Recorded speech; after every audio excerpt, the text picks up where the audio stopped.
The square by the Greek parliament grew into a scene of chaos today, with protesters and police exchanging Molotov cocktails and tear gas grenades.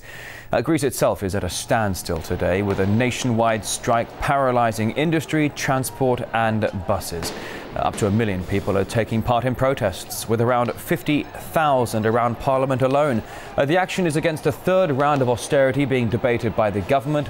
If passed, it would mean deep slashes to pensions and a raise in the retirement age to 67. Let's get more on this right now and what to expect today. Attorney and Professor of Constitutional Law, Mr. George Katrongalos. So thanks so much for coming on the programme today. A pleasure to see you. As I'm sure you were hearing a moment ago, Molotov cocktails began flying early today.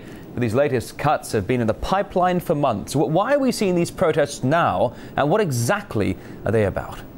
Well, you see, we are now at the edge of a social explosion in Greece, because after 2 years of austerity measures that not only have been counterproductive, they have not helped facing the debt, but on the other hand, they have shrunk the economy.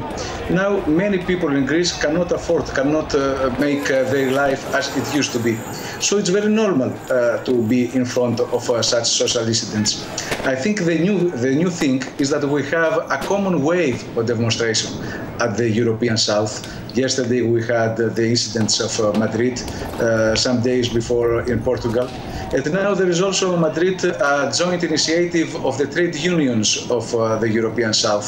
So maybe in the future we can expect a coordinated contestation of these austerity measures. Well, certainly it seems to be having no positive resonance among the public there. We were just showing the latest pictures as you and I were talking. Molotov cocktails, fire on the streets, tear gas, stun grenades, you name it. One of the popular slogans, though, at today's protests is, quote, "Dictatorship must end." What does that mean? Because wasn't the current government only elected very recently? It is, but it has been elected on a very different mandate. They have promised to renegotiate the famous, the notorious memoranda, that is the agreements between Greece and its lenders, and the state, without any kind of negotiation, they have then promised to Mrs. Merkel and the other European leaders just to implement all the former agreements. So there is a clear gap between the pre-electoral promises and what they are doing now. So a lot of people think that it is a kind of political treason. And also, moreover than that, besides the feeling that they have been betrayed, they have very, very real difficulties in living their lives. Now 25% of the Greek population is unemployed, 50% of the young people.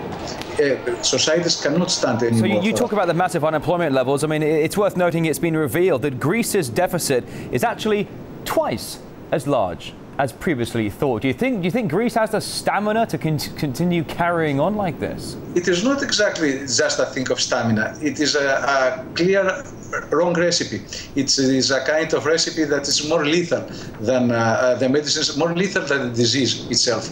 Because we see that these 2 years of the austerity measures, the debt has not decreased. It is now actually bigger than what it used to be, despite a haircut last year. And at the other point of view, we have also the shrinking of the economy. So it's a kind of vicious circle.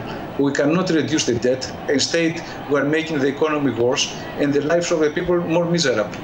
Of course, this cannot be a way out of the crisis. George Katrongalos, attorney and professor of constitutional law. A great pleasure to have you on the program today. Thank you. Thank you.